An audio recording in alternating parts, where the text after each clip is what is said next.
ফারাক্কা বেড়িবাঁধ মহাপ্লাবন বাংলাদেশ।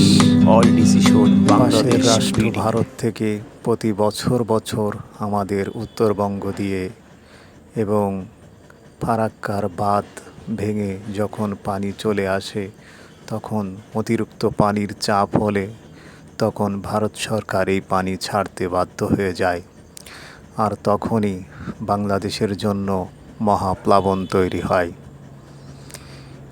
এই ধরনের মহাপ্লাবন থেকে আমাদের উত্তরবঙ্গ, নীলফামারী, কুড়িগ্রাম, চিলমারী, সিরাজগঞ্জ এবং আমাদের চাঁদপুর, কুমিল্লা,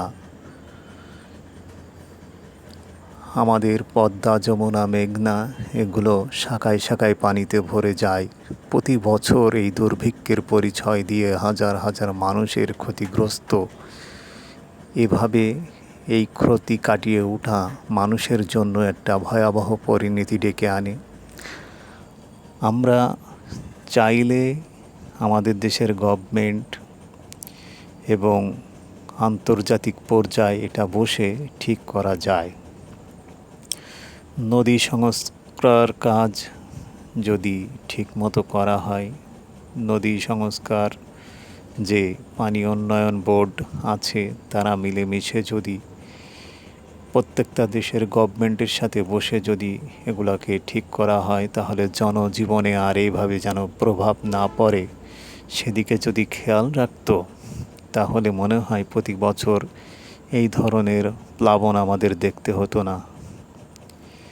কিন্তু দুঃখের সাথে বলতে হয়, প্রতি বছর যদি লক্ষ লক্ষ মানুষ এভাবে গৃহহারা হয়ে যায়, গরু, ছাগল এবং মানুষের জীবন সহ প্রতি বছর যে ক্ষতিগ্রস্ত হয় মানুষ, তাতে ঘর বাড়ি হারা মানুষ একবেলা ভাত রেঁধে খাবে সেই সমস্যা যেন দিনের পর দিন ঘটেই চলেছে।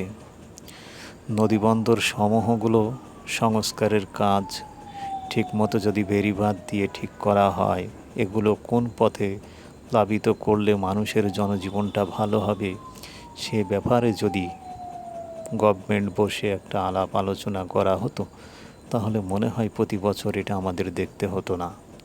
এতে হাজার হাজার জনসাধারণ মানুষ যারা প্রতি বছরই এই প্রতিকূলতার দিয়ে জীবন কাটাতে হয় তাদের। অল ডিসিশন বিডির পক্ষ থেকে গভর্নমেন্টকে আবেদন জানাচ্ছি, এই সংস্কারের কাজ যেন শেষ করা হয়।